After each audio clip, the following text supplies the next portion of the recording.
Testing, testing, testing.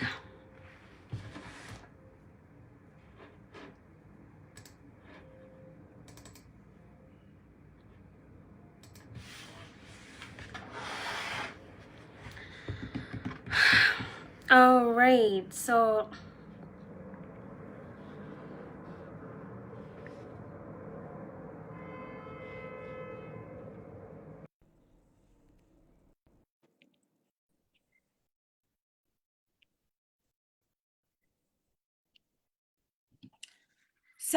a very good morning from New York City. In a few minutes, can you hear me okay, guys? Good to see you, kakwenza. Rukirabasaija. Hi, how are you? It is Rukirabasaija, not Rukirabasaija. Now touch. You're not Rukirabashwezi, you're Rukirabasaija. It is Rukirabasaija, not Rukirabas. Good to see you. Good to see you, man. How are you doing? I think it's proper for me to ask you how you are after all this traumatic experience. How is everything? Yeah, Where are you at? You don't need to know where I am. I'm in Malawi. Are you in Malawi? Are you in Rwanda? Where are you at? I'm in Malawi. Okay, guys, can you hear me okay? I think some people are saying the connection is terrible. I don't know whether my picture is coming out well. I tried to go to the compound, but there was no internet. Yeah, so I see the picture. We see you very clearly, but if you can try to speak up a little bit more, that would be great. Don't forget that I'm sick. You managed to sneak out of the country, so you can definitely speak up. But man, you know how I sneaked out? That's what I want to know. Like, how did you manage to beat President Yoweri Museveni security detail that's at the border, whichever pass you use, route, but just share that experience. I got lipstick, I got masakara, I got a gomesi, yeah, and I got a bicycle. I was good to go.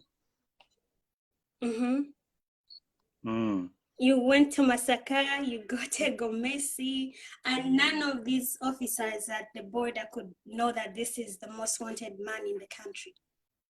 They were sleeping. Oh, wow. Yes. What does that say about our security, though?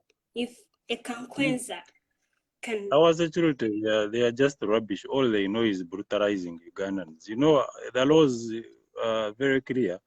You're not supposed to arrest someone before you reach a conclusion or before you investigate. But here in Uganda, they first arrest, then they begin investigations. That is why you find prisons are full of 90% of people in prisons. They are innocent. They don't even have an idea about the crime they were arrested for. Tell me about your experience, like from the time you were picked from your house. Did the people who arrest you give you any reason as to why you were arrested? Like, what time did they pick you up from your house? What reasons did they give your family when they were taking you? If you don't mind, just take me through that moment. But is it yet time? I thought we were just checking. So yeah, we are checking, but we have like 300 people online, and everyone who is watching us, please share this so that the people we're trying to reach can see this message. Share as much as you can. So I think we're supposed to begin at exactly 4 p.m. Ugandan time, which is going to be like 8 p.m. New York time, and wherever you are. So do you want to first tell me, like, okay, we can wait like 2 minutes for the people we had invited to join this broadcast to show up. So before we begin, yes, exactly. That was my point. Sorry, can you speak up a little bit more, please? Or is it the volume? I can see people are listening, are hearing me. It is only you that is not hearing me. Okay. I see. All right. Yes. You're looking good, by the way. Oh, really? You think so? Thank you. You look like a midnight snack. Oh, Mukama, kakwenza, don't start. Don't start. Anyway, so I think it's exactly 1 minute to go. So guys, share. Kakwenza has so much to share with us. I really am so much interested in knowing what takes place behind the cells, wherever you were detained. When you were being tortured, who ordered your torture? I saw yesterday you were exchanging words with the first son, Mhozi Kainerugaba. So we all want to hear all that, how he met you in the cells, and what message do you have for the government of Uganda? So guys, share as much as you can. What message do I have for the government, or what message I have for the president and for the dictator and his deputy dictator? Dictator in Kakwenza's words. Kakwenza's words. I won't say that. I'm a And his journalist, so I'll deputy stick dictator. to what I was told to do. So, but this is uncensored broadcast. I know so many news stories get edited before they're aired, so feel free, send questions, whatever questions you have for him. He's here. I'm going to limit this to only 1 hour because we have to go do other things. And Kakwenza, I think we can start right now. So let's begin with, from the time you were arrested, what time was it? How did they come to your house? How did they find you? Who are these people who arrested you? And where did they take you? I got an Uber. I got an Uber from Forest Mall, Gogo, and it took me home, drove me home. So the driver saw me enter the house and close. Then after like 2 hours, the same driver came back with the guys, and he was telling them that I saw him enter and close. After entering the gate, he came, he came with the officers and he was showing them my house. I was like, I saw him enter and close the door, and he's in. And for me, I was seeing them through the curtains, and they didn't know that I was still inside the house. So unfortunately, my bedroom window was open. So as the officers were peeping through, as I also was looking for the escape to the ceiling, the officer saw me moving moving in the kitchen. So he was like, he alerted the others. They were like 12 of them were in UPDF uniform, and UPDF about 8. uniform? Yes. Okay. Then 8 of them were in civilian clothes. They were armed with guns, machine guns, sledgehammers, pistols. So they asked me to open, and I refused. So that is when I began calling my lawyer. I got on phone with my lawyer the entire time. I refused to open, so they got the sledgehammer. They hammered the burglar proof from the window, and they accessed my house and confiscated my phone, did a simple house search, and took me with them, handcuffed me. They had to first beat me, of course, because I had refused arrest to you? They open. had And to beat you to arrest you first? of course, they had said that they had vowed that once they entered, they would break my legs. And indeed, when they entered, and upon landing on me, they started beating me heavily, kicking me, hitting me with gun butts. Yeah. So I was handcuffed like that and bundled into a drone. There were 2 drones and other 3 vehicles outside my gate.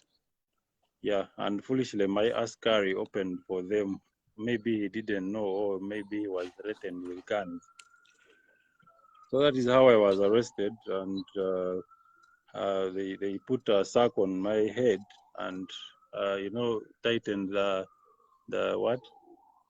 Tightened it around my neck, and I could not say anything, and they drove me away to Entebbe.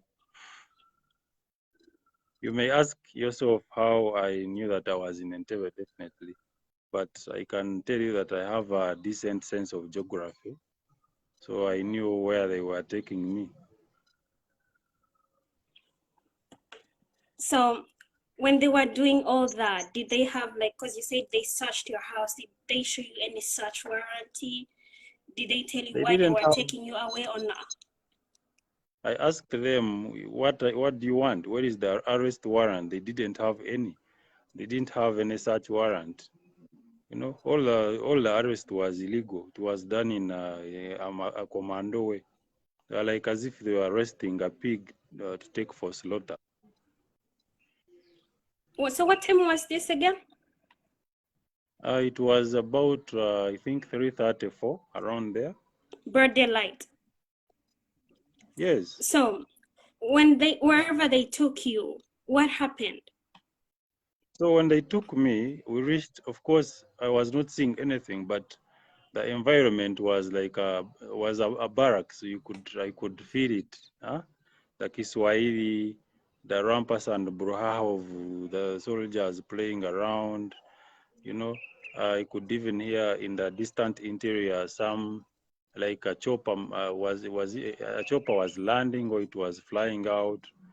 You know, so it was really a barracks, and yeah, that is how I knew that I was there.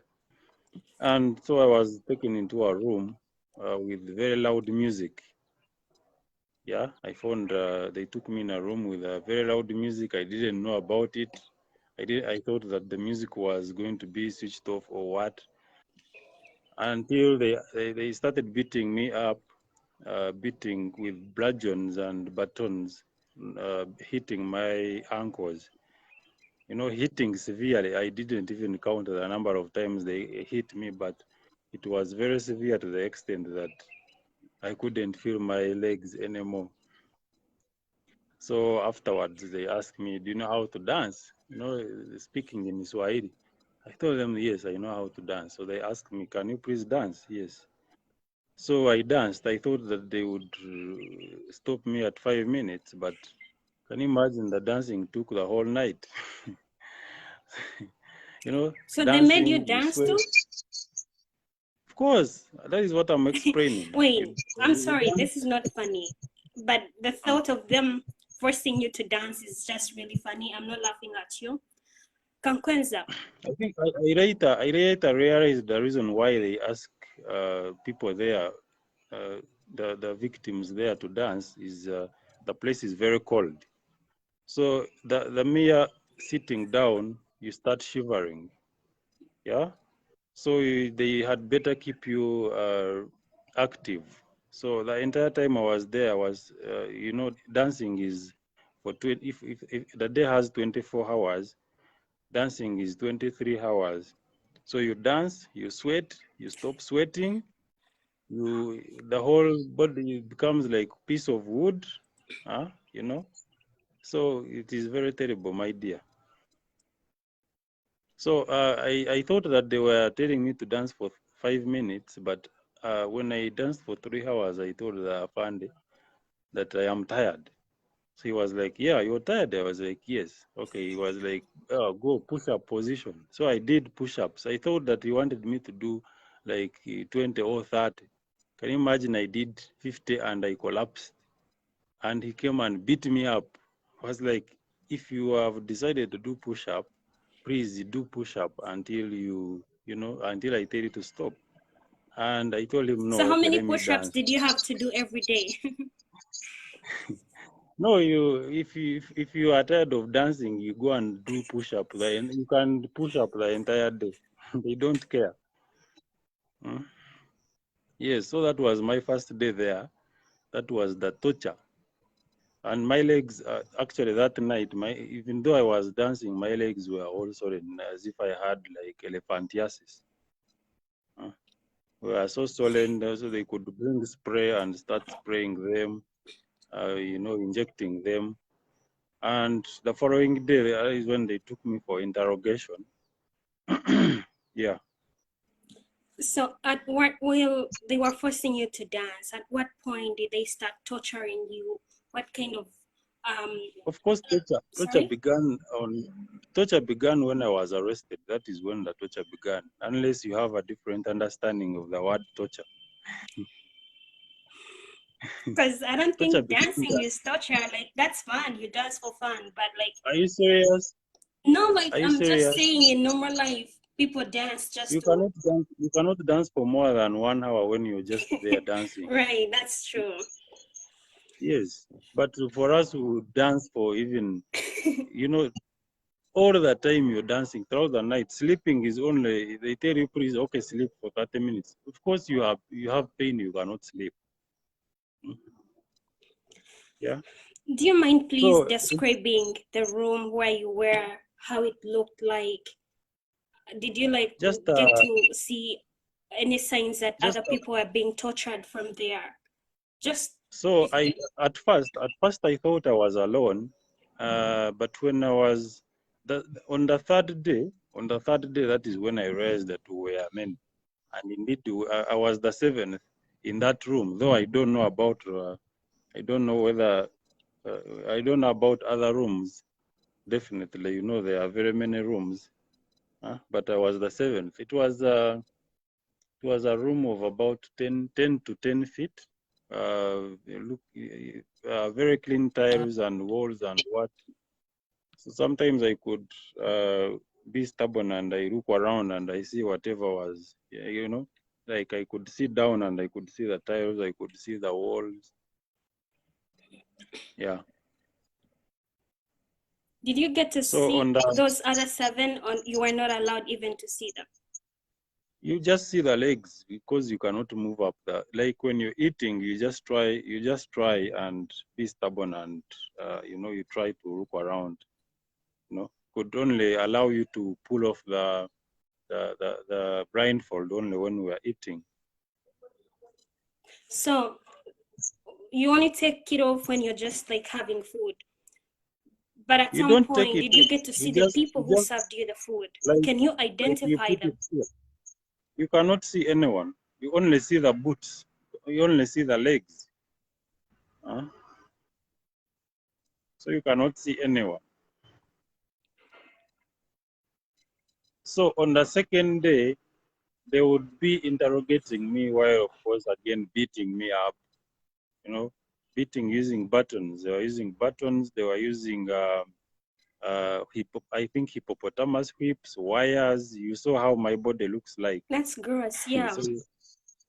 So they would get pliers. They start plucking flesh from my thighs.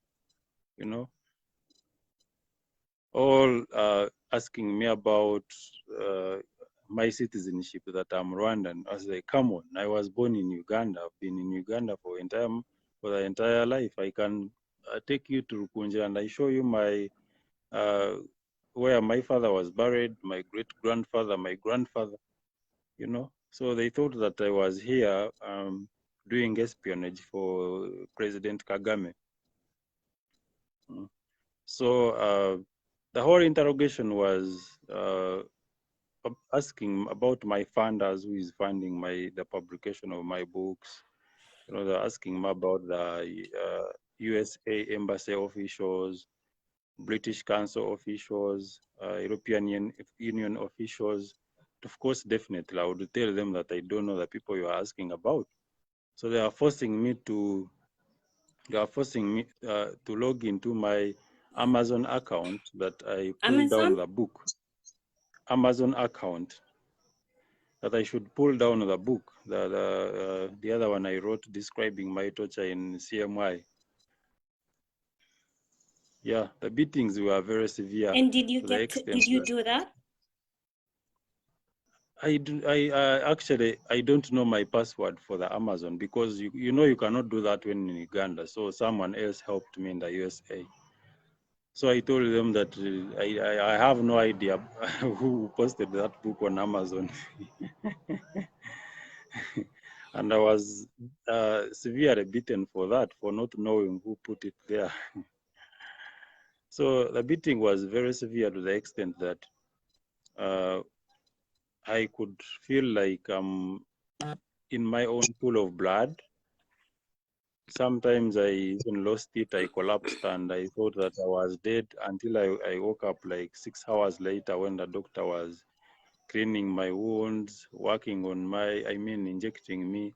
They would inject me 6 injections every 6 hours, 17 tablets and capsules every 6 hours. So you can imagine the amount of poison I have in my blood, such overdose, all because of the But did international this pressure they wanted me injection to fail. somehow like affect your stability? I mean, mentally, of course, you were tortured physically, but like, did you feel unconscious at some point after being given these injections? That is what I said that I did. So I collapsed and I thought I had died. I regained my consciousness like after 6 hours. That is when I found my doctor. You know, the doctor, he did not have anything on my body. I was completely naked. He was working on my wounds, you know, washing them, putting in the very painful medicine. Yeah. What other reasons did they give you when they were torturing you besides the Amazon book, you denouncing your Ugandan citizenship or having ties with Rwanda? What are some of other the reasons they gave you when they were beating you up? My articles in the newspapers, you know, they would Google my name and all the information that comes beneath it, and they would read, and you know, they would even ask me about the authors of such articles. Even my own articles, they would ask me like where I get such information. You know, they would make me to swear that I would never write again. So they even told me to buy these small phones, Mapesa phones, that I should give up on smartphones and computers so that I don't write again, you know.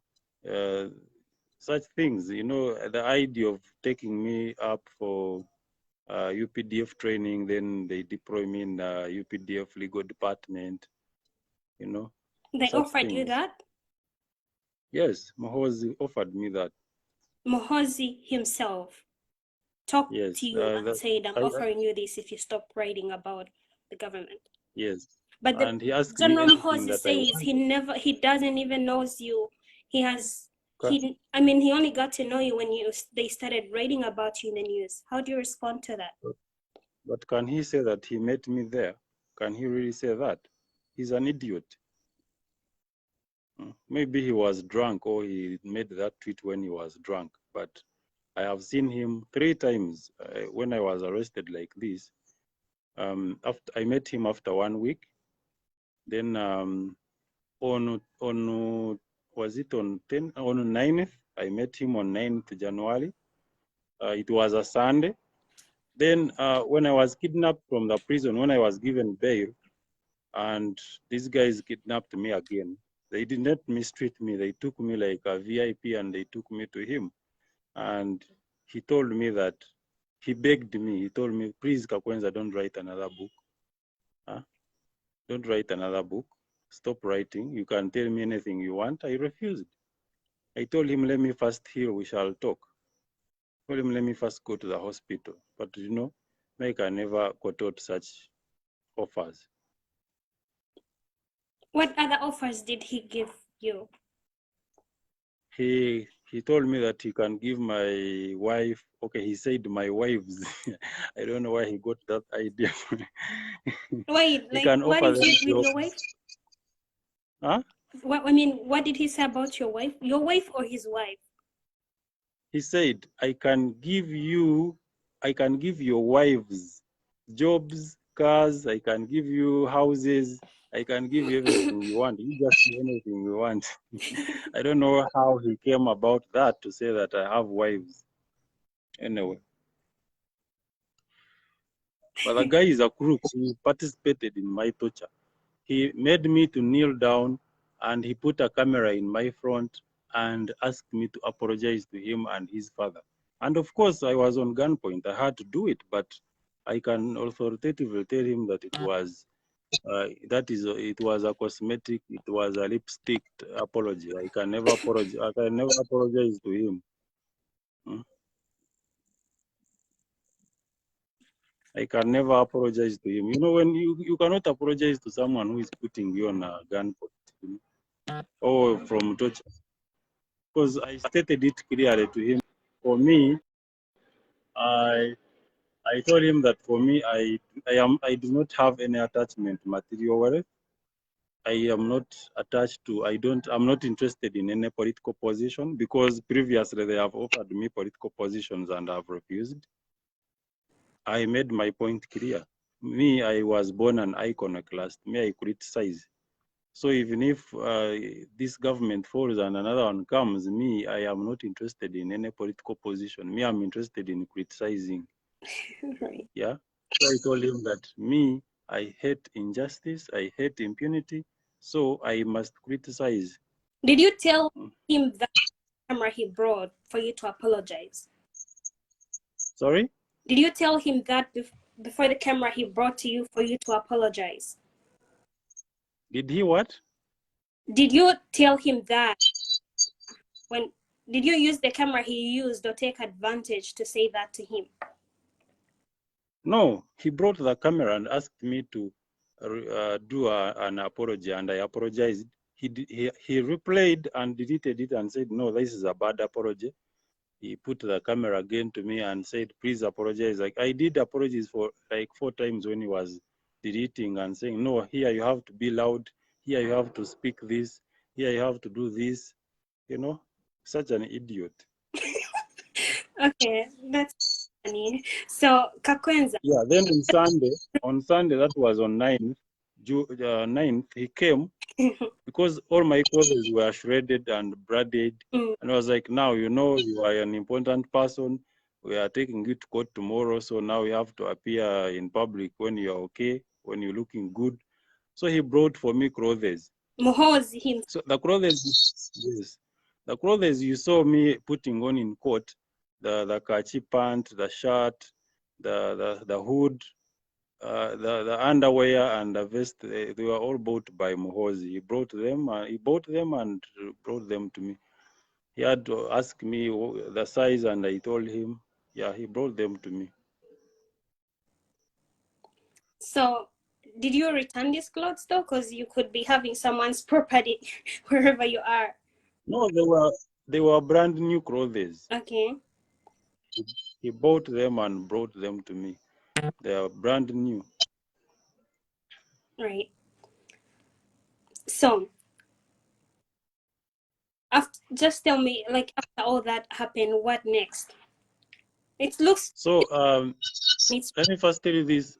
On Monday in the night, I was put in a drone again and taken to SIU in Chireka. That is why they picked me on Tuesday early morning, very, very early morning at 7. And they smuggled me into court. Yeah, you know. It was not yet the official time of court. The official time of court, we all know that it is 9, but they produced me in court at 8:30. I did not have, my lawyer was not there.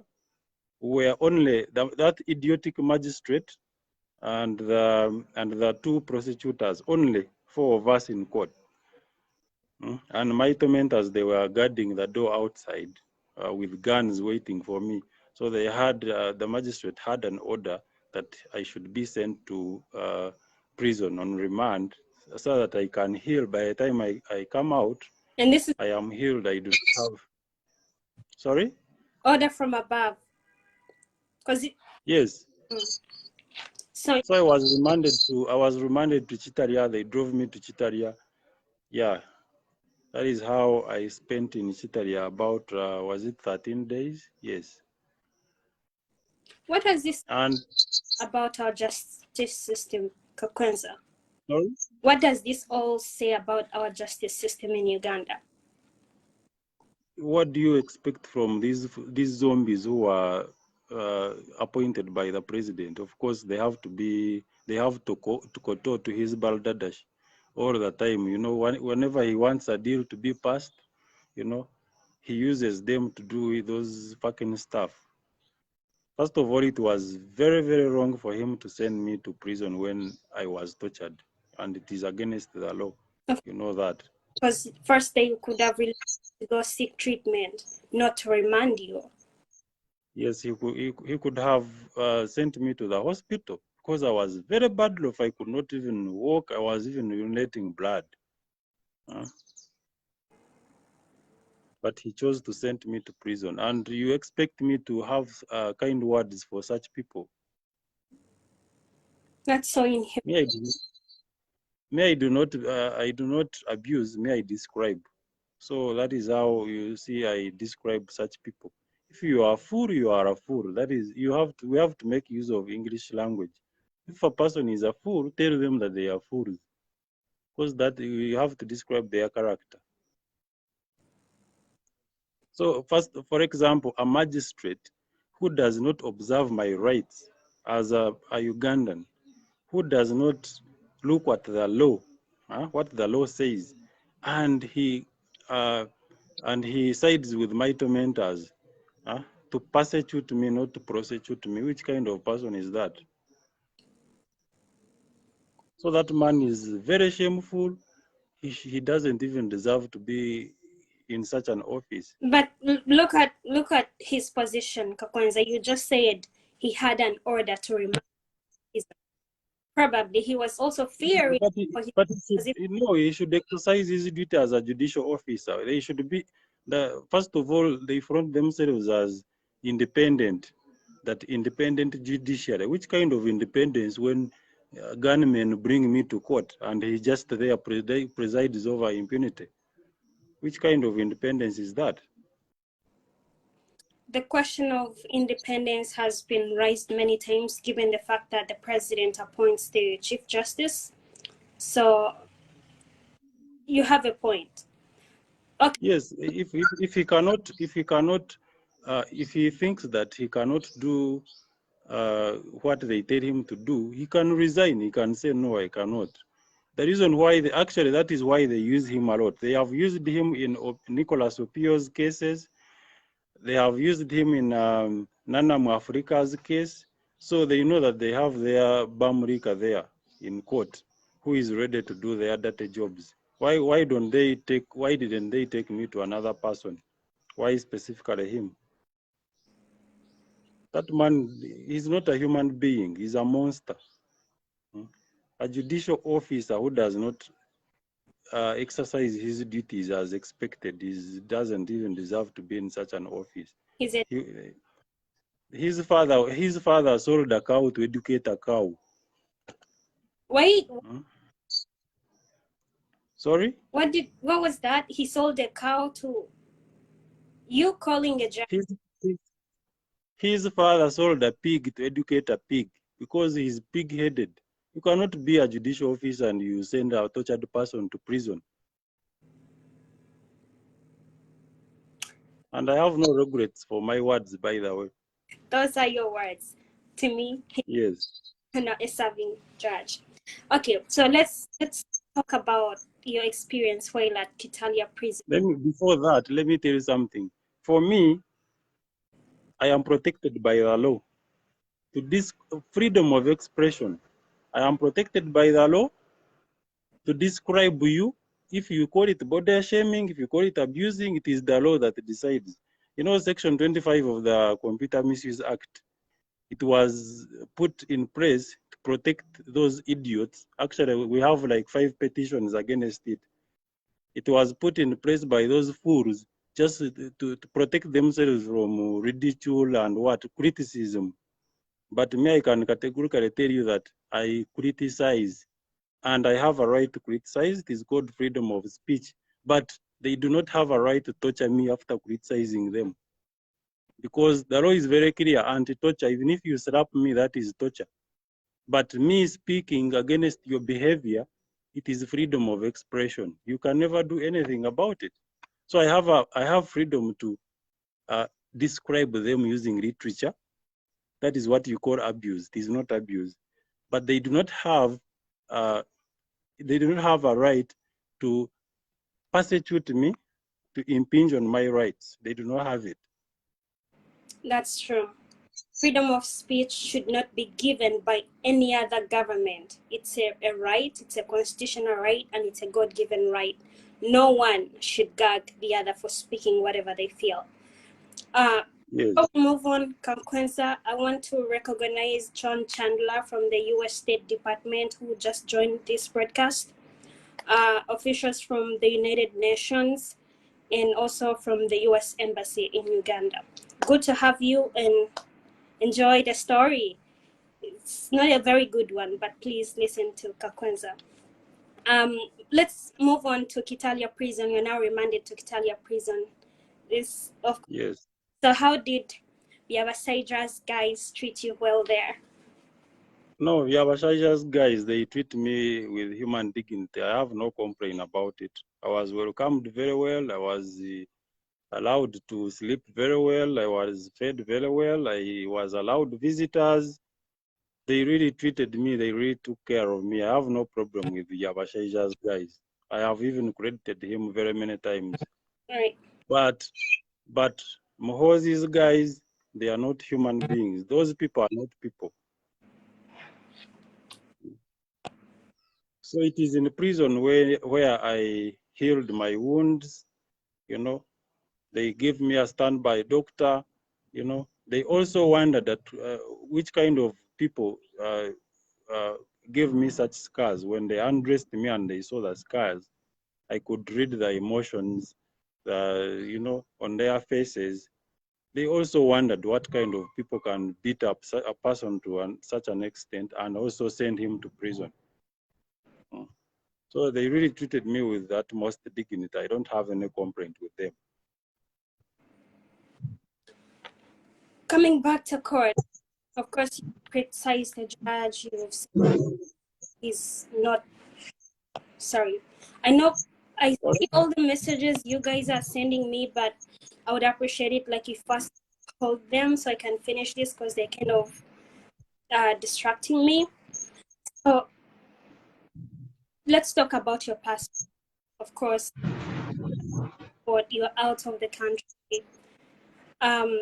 How did you manage to do this, Kakwenza? You know, these fools, I don't know whether they gave me poison and they want the situation to be irreversible.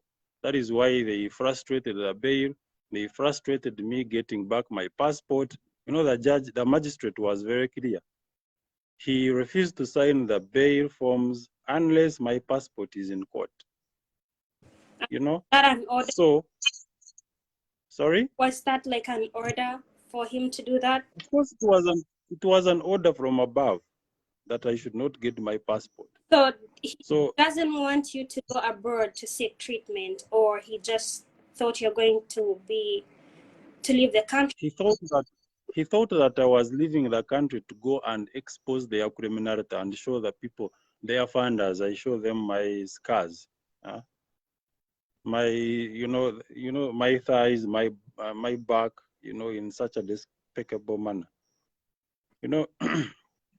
So when I asked for it, and even when my doctor referred me to Germany for treatment, he bluntly refused. He said that this case is becoming obese. That is what he said, that the case was becoming obese for him. I think. And Did he say that, or it's just your favorite word? He said that he said that when I put in my application for the passport, and the German embassy wrote to him confirming the same, that I had 1 hour that was to travel to Germany. He was like, this case is becoming obese for me. That is why he gave it another week to give a ruling. Can you imagine? I take my medical documents to court to be given a passport to rush out for medical attention, and you say that we are giving it another week. Which kind of person is that? As if he doesn't have a child, you know? As if he doesn't have any sympathy for a sick person. I was so embarrassed, you know? Very, very embarrassed. But he refused to give me my passport, and I could not just stay in the country to die. So I decided also to run away, to go and look for medical attention. And I can tell you that after getting the medical attention, I am coming back to Uganda, and I will use the international airport that is Entebbe. Whatever they want to do, they should be ready by now, because I am coming back after getting fined. You know, when I read that in the news, I was like, if the Speaker of Parliament Jacob Olanya can be allowed to fly out of the country to get medical help, why can't kakwenza be allowed to go seek medical attention? You know these people. You know these people. They even go to seek medical attention when even they have these small diseases like gonorrhea. Imagine taking gonorrhea to Germany just to, flying to Germany to treat gonorrhea and syphilis. Huh? Then what about me with such kind of medical condition? So for them, when you are opposition and you are a pariah. So I cannot beg. So the only message I have for the magistrate, he should put my passport in the dock and try it. Me, I'm not going back to his stupid court. I'm gonna take you back. That's like, I know the story is flowing very well, but before they arrested you, you had made a tweet attacking the president and his son, calling him a beast. And attacking, please, you need to revise your language. I didn't attack anyone. I didn't abuse anyone. I told you that I use literature to describe people, who they are. Yes, and I have no apologies. So if I use my literature to describe your character or who you are, it is very wrong to say that I have attacked you. No, I'm telling you the truth. If you have a big stomach and I tell you that, yeah, you have a big stomach, why should you complain? Or if I call you inebriated, can Mhos go to court and prove that he doesn't drink alcohol, he was not drunk? Or can he go to court and prove that he's not a curmudgeon? You have no proof to that he was drunk and he was drunk tweeting. But he's an alcohol person, not so? I'm not sure. I don't know him very well. So anyway, if I called him a short-tempered person, and he indeed is a very short-tempered person. So I was describing his character and how he is generally. So I did not abuse anyone. If I decide to abuse, the internet will run crazy. Is he just short-tempered or intolerant? There is a difference there. But anyway, I don't even think there is a word to describe his character. He's a barbaric person. His kind of barbarism was got from the breast, or it was inherited from his father. He inherited the barbarism from his father.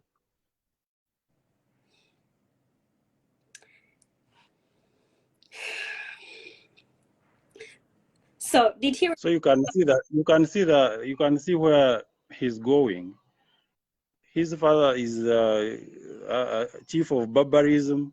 Now he has infected the son. The son is even going overloaf before becoming the president. Now, such kind of person does not even have the capacity to lead a Marwa group, but he's just there yapping Moho's project 2026. Who is going to vote for such a fool? Huh? He does not have the intellectual acuity. He's not a diplomat.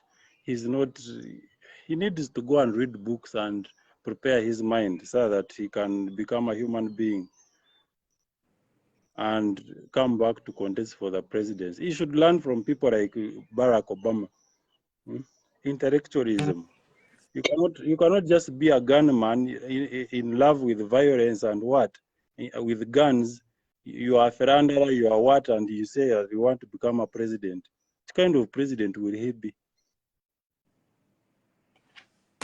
For him, he's in love with me. I will support anyone who exudes intellectualism. Now, such a kind of person who understands only violence, guns, revenge, such a person can never become a president. And you think that the country will be at peace? No. Like you say, just a critique. Mhozi has diehards who see potential in him. They are not diehards. Those are bankrolled chamuchas, bamrikas. He gives them money. NSN person in his any sane person can never support Muhozi. Those bankrolled chamuchas you see on Twitter, on Facebook, he gives them money. He gives them money to defend him. So if you see a lot of rampers and brouhaha on Facebook and Twitter, don't think that it is a genuine support. It is not. Those people are, they meet at there's a place at Lumumba Avenue. That is where they meet and they give them money and they start going to buzz the internet with the nonsense to show support. They open fake accounts and they start confusing people that he has support. Which kind of support does he have? The hired support is not support.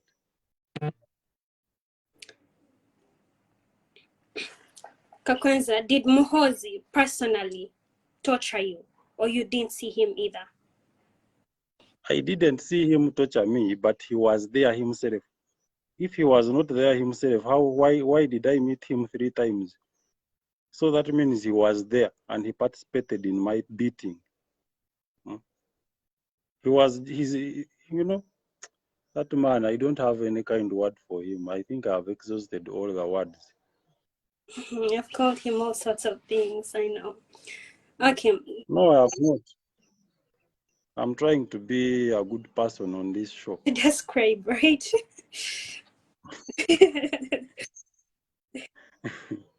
Okay, let's go now. You were telling me the story of how you were taken to Italia prison. So while there, did they treat you? Did they take care of you? Did you heal from the prison cells? Yes, I did heal from the prison cells. You haven't healed. You still need help. Okay, I haven't healed, but I mean the scars. The scars, because by the time I was taken to prison, I think when my lawyer came to see me, he described the condition I was in. But honestly speaking, I'm not fine, yes. The way I went to that prison is not the way I came out. I cannot start saying that in Chitaria they treated me bad. They treated me very well. Very, very well, with dignity. Yeah. By the time I came out of prison, at least I could walk on my own. The scars had dried and they had the things had peeled off. Though I was still limping, but I was a little bit fine. This is really a heavy, traumatic story. And I appreciate you for sharing it with me. As is, I know many other stories that have been aired on TV have been censored, but this is a raw story, and keep sharing, guys, until. So the only thing we can get ourselves out of this this mess we're encapsulated in is to cooperate, and we send the dictator packing. It is very bad that there are some people who think that we can do something to mitigate this. We have laws against torture. You know that. We have Anti-Torture Act. It is very clear. We have Human Rights Act. We have the Constitution. It is very clear against mistreatment of people, dehumanization of people. But these people are lawless. They do not follow the law. And for me, I have a decent respect for the rule of law. So the only thing that we can do right now is to send the dictator and his stupid son away, so that we can build good, strong and independent institutions. As you are aware that democracy depends on strong and independent institutions. So with Museveni, with his drunk son, I don't think that Uganda will ever have such institutions that respect rule of law.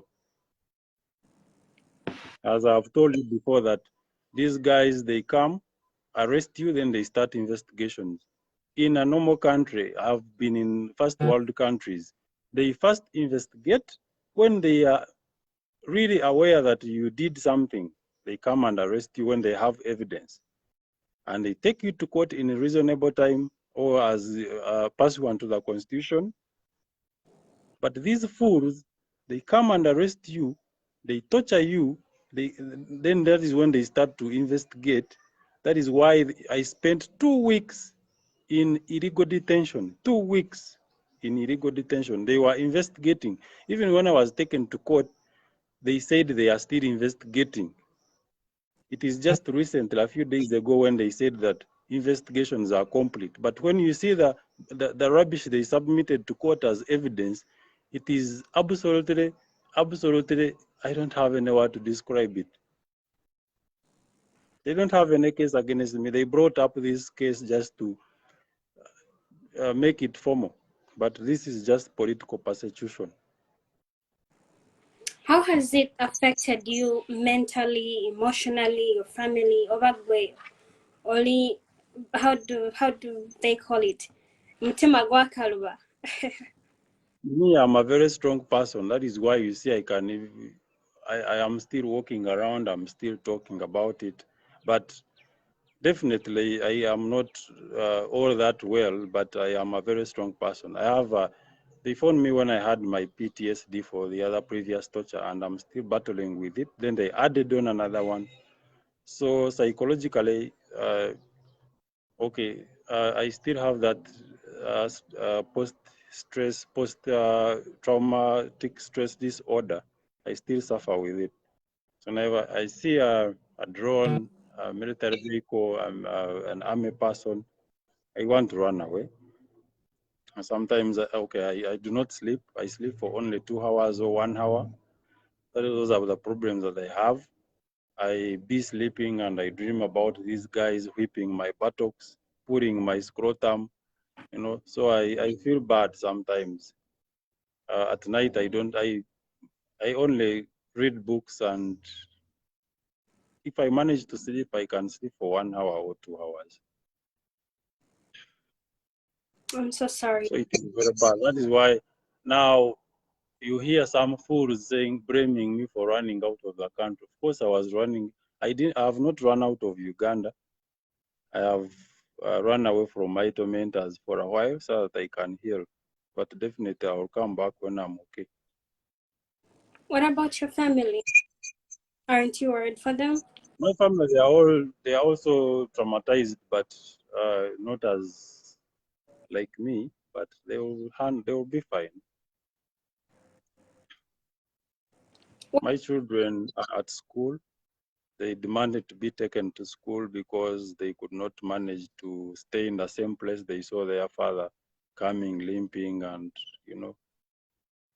dripping blood. Yeah, so they are well at school. It's really sad, but thank you for kakwenza. That's thing you've done, and I really applaud you for your boldness. What message both to your tormentors, to the judge, to the government? I pity Museveni and his son, by the way. As I have said before, there is no leader in history who has ever won a war against a pen. I know you understand history very well. You know what happened to King Leopold of the Belgium. You know how at a young age, at about 70 something, he got depressed and suddenly died in 1908, 1909 because of writers. Writers gave him headache, and suddenly he lost the Congo. He had taken Congo as his private property, killed 10 million people. So writers exposed him, and he tried to bribe them. They refused, and he ended up dying after losing the Congo because of people exposing his criminality, because of writers exposing his criminality. So I really pity Museveni. I really pity Museveni and his son. He can never win a war against a pen. He can never. So you said that you really like caught my attention. Was looking, at least for you had people like advocating for you, speaking for you. I'm now thinking about the 7 other people who you saw in this detention torture facility. They cannot be 7 alone. There are very many. I actually feel bad that Me, I am out, and for them, they are still there. And some of them, they have spent there even years. They don't even know. They don't even know which year it is. They don't know the month. They don't know the date. You know. So I really feel bad. And some of them, they are noob. Some of them were arrested during the campaigns. They are still there. For them, they are used to dancing. They can dance the whole night. You know, so I think it's good that you told the world that they are there, they are being held. They are there. There are many. I think now the people responsible who are watching, those who have decency for humanity, can honestly like push for their release. Thank you for sharing that. I mean, it's really traumatizing because when I saw your pictures myself, I was in shock and I'm like, what is going on in my country? It's really unfortunate that it's happening and that needs to be stopped. But such has happened ever since we got our independence. You know, we've never had a legitimate president, an elected government. I mean, president. You see how Museveni lost election, got only 2 votes, and decided to go to the bush and hoodwink people just because he wanted to become president. He wanted power. When he became president, he started organizing sham elections. He has never won any election. He's a computer-generated president. He came with a gun, now he started becoming a computer-generated president. So you have seen the barbarism in the elections since 1996. There was too much barbarism in 2001. You saw what happened. Me, I voted in 2001. What happened was very terrible. A lot of violence. 2006, 2011, 2016, 2021, you saw what happened. So I think they have mastered violence, and they have a lot of it in their toolbox. So every election year they pick what to use. They pick what to use.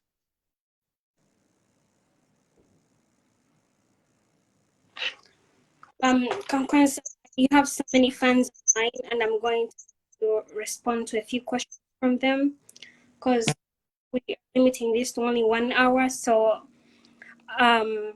so if you can choose a question from there, then you can respond to it, and then we'll call it a day. I've not seen any question. I've seen someone saying that you are not asking me questions. Because that's why in my post I said Kakwenza will narrate his traumatic ordeal, and this is what I want. Okay. So, okay, can you call questions? Yeah, so we'll take questions. They're just Moses Walgembe wants to know what can be done to save those other 7 people who are still in detention and people don't even know about them. First of all, I do not know their names. I do not know their names. What I know is that. Who should we go for? Who should the country go for? Of course, they are inside the SFC. Then even when I went to CMI the first and second time, I saw hundreds of people in the dungeon. Hundreds of people. Some of them they did not know they were there since 2011. Can you imagine detaining someone since 2011? These are BSJ supporters, or probably? Some of them are BSJ supporters. Some of them are Bobby Wine supporters, like the ones in the SFC. At least I was the 7th, but I know that there are 6 people there. They were arrested during the campaigns in November and immediately after the elections, and they are kept there. So you saw the Human Rights Commission cannot access safe houses, cannot access Mbuya, cannot access SFC. Even when Parliament decided to go and access such detention centers, they were chased away. So what else should we do? Museveni must go. We need to chase away Museveni so that the whole system comes back to normal. These are political prisoners. Of course, when you chase away the president, or the one who is masquerading to be a president, we shall get peace. These ones will be released. I feel so bad that I'm out and they are still there. The only way to get them out is to remove Museveni from power, because there is nothing else you can do. You don't know their names, but they are there. The human rights defenders, of course, have listened to that. They're on this line, on the call. The US State Department, the United Nations, all these are bodies that are interested with protecting the rights of human beings. So I'm pretty sure they have taken note, and hopefully they will force the government to release these people, or at least try them, because detaining people without trial is so inhumane. So I think this is it for the day. Thank you so much. I want kakwenza to be heard. I know, because imagine going through all this and then the judge tells you do not speak about it, because so many people heal from trauma by speaking through things. And thank you so much for sharing this. Hope you feel better, and wherever you are, be safe, get treatment. Do you have like plans of like have you set up like medical appointments or? Yes, I have my doctor in Germany on standby. He's actually waiting for me. It is me delaying him. So anytime I get my travel document, which is actually I might get it today, I'll just fly to Germany directly. Yeah, I have a doctor on standby. That's good. Not one, but okay, a team of doctors. They could be around 12. Oh, there would be some people love to Yes. do out. Yeah. Yes. So be safe journeys to Germany. So how I got out of the country, it will be another story for another day. So I don't want to talk about it. Right. I don't want to create tensions between Uganda and Rwanda. But Actually, the reason why I decided to escape via Rwanda, I wanted to give a middle finger to Muhoozi, because he went and he masqueraded as if he was opening the border. But I didn't actually use the border. I used the panya as the Polaris points. So I wanted to give him a middle finger that I can even go and I can escape through your enemy country. Yes. Yeah. So it's just so funny, like you can get out of the country with all these officers that are being funded every day to protect the borders. So that doesn't even, I mean, we cannot guarantee our security, because if someone can sneak out with a passport without checked, because they were sleeping, as you said, then we're not a safe country. That our security in Dr. Kizza Besigye did it the other time when he came back to Uganda without a passport. Was he going out or coming back? And then you've done it. So imagine how many people, if someone had bad intention for the country, that would be easy access. So that says a lot about our security. We need to beef it up, not for people, for the Kansas, but for. But unfortunately, UPDF officers are supposed to be protecting Uganda, the Ugandan borders, but they are doing a police job of arresting people, harassing people. They are instead of doing what they are supposed to do, they are doing another institution's work. Look at them in Congo. You think they are there to fight the ADF? So you mean? You just wait and you will see the repercussions of that invasion. So they are not. They are being used foolishly by Museveni to root Congo. Which kind of soldier you want to fight ADF, but you want first construct roads to access the ADF? Which fool of any ADF will wait for you that you construct a road and you reach them? They are constructing roads so that they can get a clear way to transport the loot, the timber, the minerals to Uganda. As you saw, gold is one of the largest export of Uganda. But do we have the gold mines? We do not have. All the gold comes from Congo.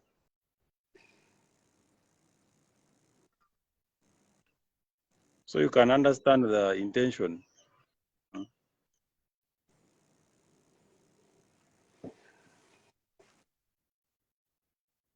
It's just a story. I'm really like listening you speak about all of this has somehow like, let me just reserve that. But I'm going to end this. Thank you so much for showing up, for speaking about your story. Last word for the viewers. Thank you so much for hosting me. You have a dog. It's so cute. Yes. That dog My bodyguard. be a random dog. Randis. Must be like Thank you so much. Thank you so much for hosting me, Remy. Speak to you later. Yeah, all right. Talk to you then. Be safe again. Bye. Thank you guys. Let me enjoy my Malawi. Enjoy Malawi, Chigali, New York, Jam. This and Okay. just a disclaimer because I've hosted kakwenza. I don't expect anyone to come to me to ask me where he is because I honestly don't know either. So that seals it. Bye, guys.